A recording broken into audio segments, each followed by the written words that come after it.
In earlier years, money laundering was largely connected with the proceeds from traditional criminal activities as well as the avoidance of particular economic regulations. More recently, money laundering has been connected with more modern crimes such as smuggling and the marketing of illegal drugs or weapons, which have at times generated huge earnings to those engaged in these activities. The world is currently facing a more diverse yet no less formidable and an increasingly complex and dynamic threat. In this ever-changing threat environment, law enforcement agencies must evolve to keep pace with this adaptive enemy. The threat environment has transformed significantly since 9/11 and will continue to evolve over the years ahead. While law enforcement's priority to counter terrorism holds constant, the ways in which it accomplishes this mission must not. To better position itself to adapt to this changing threat environment, agencies must adopt intelligence-driven model and enhance public-private collaborative partnerships, horizontally, vertically, and cross-sectionally, both locally and abroad. Since the tragic episode of 9/11, a new activity has been connected with the phenomenon of money laundering, namely terrorism. The perpetrators of acts of terrorism need money to carry out their terrorist activities.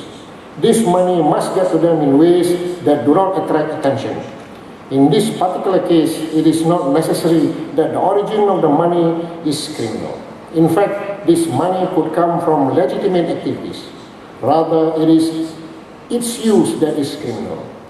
It has ushered in a wave of technology-savvy professional money launderers. While the challenges in apprehending them are apparent, an investigator familiar with money laundering and asset forfeiture tools and laws will find the means to disrupt and dismantle any criminal activity done for profit. The deterrence becomes much more powerful when combined with the arsenal of asset forfeiture laws available to deprive criminals of everything that motivated them to commit crimes in the first place. How does financial crime actually affect developing economy?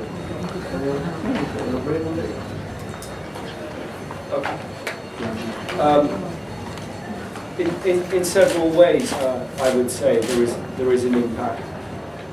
I think the first thing one has to focus on is the diversion of funds that could be used for health, education, other public goods, is through corruption, which I put under the bracket of financial crime, is diverted away from the purposes for which it is intended.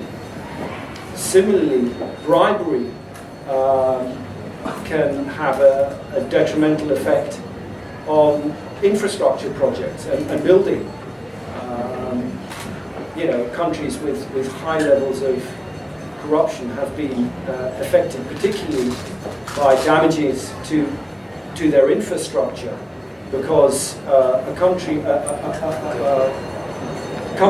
that gets an infrastructure construction project by way of bribes will typically not put the same resources towards the construction itself, and thereby affect the public good.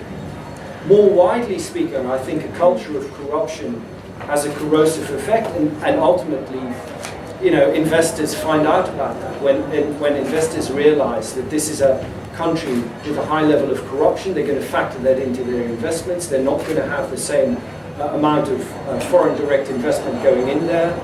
They're going to worry about enforcement of contracts and rule of law issues. They're not sure whether, as an investor, their creditors' rights will be respected.